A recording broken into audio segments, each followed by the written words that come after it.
Imaginez perdre 300 heures de progression parce qu'un administrateur a décidé que votre base dérangeait sa vision du monde. En ce dimanche 1er mars 2026, le phénomène des serveurs privés n'a jamais été aussi massif et problématique. Les joueurs fuient les serveurs officiels pour chercher des expériences personnalisées et des communautés plus soudées. Cependant, cette liberté nouvelle s'accompagne du nombre grandissant que l'on nomme l'abus de pouvoir administratif. L'admin abuse se manifeste par des commandes de triche utilisées pour avantager des amis ou punir des rivaux injustement.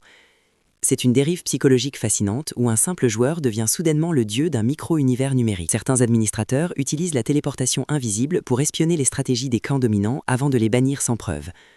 D'autres vont jusqu'à manipuler l'économie du serveur en vendant des objets rares sous le manteau pour de l'argent réel. Le problème est devenu si grave en 2026 que des listes noires globales d'administrateurs commencent à circuler. Les outils de transparence modernes permettent désormais de tracer chaque commande effectuée par le personnel du serveur. Pourtant, malgré ces risques, les serveurs privés restent le cœur battant de l'innovation dans le domaine du modding. Sans ces serveurs, des modes de jeu légendaires n'auraient jamais vu le jour au cours des dernières décennies. Il existe une tension permanente entre le besoin d'ordre et la dérive autoritaire de ceux qui gèrent ces espaces. La question de la gouvernance numérique devient un sujet de débat brûlant dans les forums spécialisés aujourd'hui même. Demain, de nouveaux outils de modération par intelligence artificielle pourraient limiter ces abus de manière automatique. Mais pour l'instant, la réputation reste la seule monnaie d'échange fiable pour choisir son futur terrain de jeu. Les joueurs doivent apprendre à identifier les signes précurseurs d'un serveur toxique avant de s'y investir pleinement. Un administrateur qui joue activement sur son propre serveur est souvent le premier signal d'alarme d'un conflit d'intérêts.